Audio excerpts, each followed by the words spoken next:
Salam, saudara-saudaraku yang dikasihi di dalam Tuhan kita Yesus Kristus. Apa kabar kalian hari ini? Saya percaya kita diberi kesehatan oleh Tuhan kita Yesus Kristus. Adapun pada kesempatan yang indah ini, saya akan menyampaikan kabar baik bagi kita semua melalui bacaan dan renungan. Tapi sebelumnya mari kita berdoa. Terima kasih Bapa, Engkau mengasihi kami jauh sebelum kami mengenal Engkau. Terima kasih juga atas kelimpahan karunia yang Kau beri. Jika sebentar lagi kami akan membaca dari firman-Mu, penuhi kami dengan kuasa Roh Kudus, supaya kami bisa mengerti dari firman-Mu, dan firman itu hidup di dalam kehidupan kami. Jangan biarkan firman-Mu berlalu begitu saja, dan biarkan firman-Mu menjadi penuntun jalan hidup kami. Bapa, dengarkanlah doa kami, yang kami serahkan di dalam nama anak-Mu Yesus Kristus yang menjadi Tuhan dan Juru Selamat kami. Amin. Saudara-saudaraku yang terkasih di dalam Tuhan kita Yesus Kristus, pada hari ini kita dihadapkan pada nas pembacaan kita, yaitu terambil dari Matius 21 ayat 23 sampai dengan 32. Dengan perikop pertanyaan mengenai kuasa Yesus. Lalu Yesus masuk ke bait Allah, dan ketika ia mengajar di situ, datanglah imam-imam kepala serta tua-tua bangsa Yahudi kepadanya dan bertanya, "Dengan kuasa manakah engkau melakukan hal-hal itu?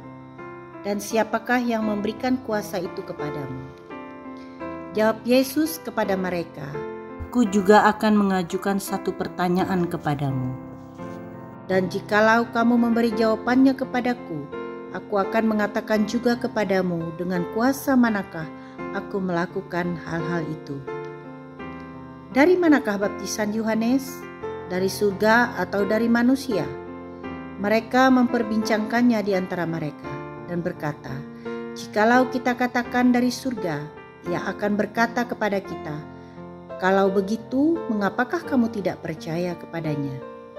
Tetapi jikalau kita katakan dari manusia, kita takut kepada orang banyak, sebab semua orang menganggap Yohanes itu nabi." Lalu mereka menjawab Yesus, "Kami tidak tahu." Dan Yesus pun berkata kepada mereka, "Jika demikian, aku juga tidak mengatakan kepadamu dengan kuasa manakah aku melakukan hal-hal itu." Perumpamaan tentang dua orang anak. Tetapi apakah pendapatmu tentang ini? Seorang mempunyai dua anak laki-laki. Ia pergi kepada anak yang sulung dan berkata, "Anakku, pergi dan bekerjalah hari ini dalam kebun anggur." Jawab anak itu, "Baik Bapak," tetapi ia tidak pergi. Lalu orang itu pergi kepada anak yang kedua dan berkata demikian juga. Dan anak itu menjawab, "Aku tidak mau." Tetapi kemudian ia menyesal lalu pergi juga.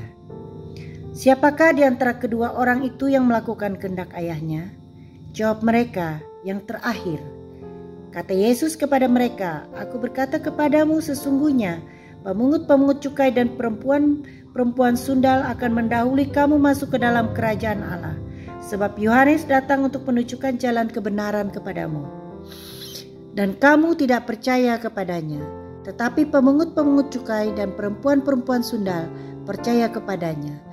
Dan meskipun kamu melihatnya, tetapi kemudian kamu tidak menyesal dan kamu tidak juga percaya kepadanya."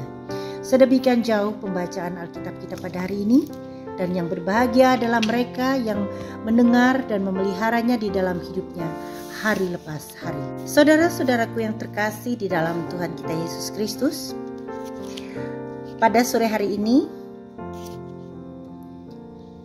saya akan menyampaikan renungan. Dan renungan itu saya beri judul Meyakini Kuasa Tuhan. Dari nas kita hari ini merupakan sebuah teguran dari Tuhan Yesus untuk para imam kepala dan tua-tua Yahudi yang masih meragukan kuasa Yesus dan masih hidup dalam kemunafikan. Sebagai petinggi agama, mereka hanya mengerti ajaran-ajaran Taurat Tuhan, tetapi tidak melakukannya. Dalam bacaan ini juga kita melihat ada tokoh yang dipersoalkan, yaitu duet antara Yohanes dan Yesus. yang cukup menggetarkan masyarakat Yahudi pada waktu itu. Yohanes menyerukan pertobatan, melayani baptisan, mempersiapkan jalan bagi Sang Juru Selamat. Sedangkan Yesus melakukan banyak hal, antara lain menyucikan bait Allah, melakukan mujizat, melakukan penyembuhan, dan melakukan pengajaran-pengajaran yang mengagumkan. Akibat daripada duet antara Yohanes dan Yesus yang membawa pembaharuan secara total untuk masyarakat Yahudi waktu itu, yang mengakibatkan imam-imam kepala serta tua-tua bangsa Yahudi merasa terusik dengan pergerakan perubahan itu. Sebagai guru dan pemimpin Israel, para imam kepala dan tua-tua Yahudi adalah tempat bagi bangsa Yahudi bertanya. Jawaban mereka menjadi rujukan bagi umat untuk mengatasi persoalan yang dihadapi, bahkan menjadi keputusan hukum yang mengikat untuk dilaksanakan.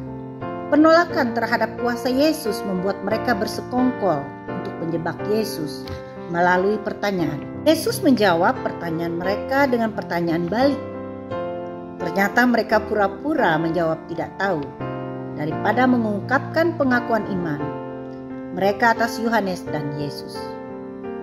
Ketakutan mereka disebabkan oleh alasan politis, yaitu rasa takut terhadap orang banyak. Perumpamaan yang diceritakan Yesus semakin menelanjangi ketidakpercayaan dan kekerasan hati mereka. Hal ini sangat berbeda dengan apa yang dilakukan para pemungut cukai dan perempuan sundal yang dianggap rendah statusnya dalam masyarakat saat itu. Saudara-saudara yang dikasihi dalam Tuhan kita Yesus Kristus,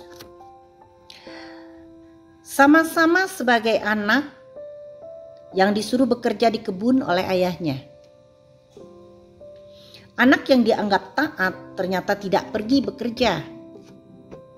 Sedangkan anak yang dicap tidak taat ternyata menyesal dan mengerjakan perintah ayahnya.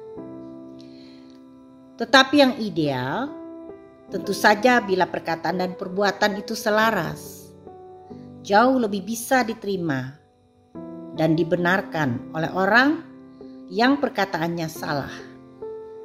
Tetapi kemudian ia menyesal dan mengerjakan kewajibannya.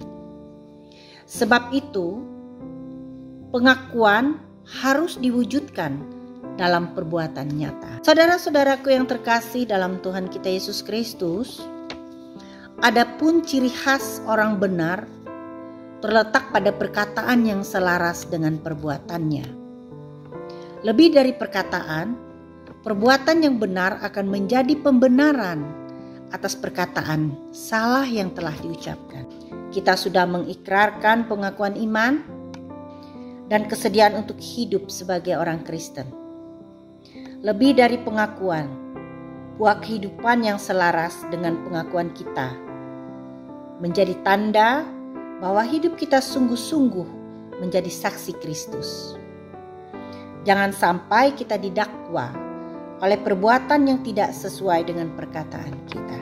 Saudara-saudaraku yang terkasih di dalam Tuhan kita Yesus Kristus, dari bacaan tadi kita dapat simpulkan apa yang dikehendaki Tuhan Yesus terhadap kita.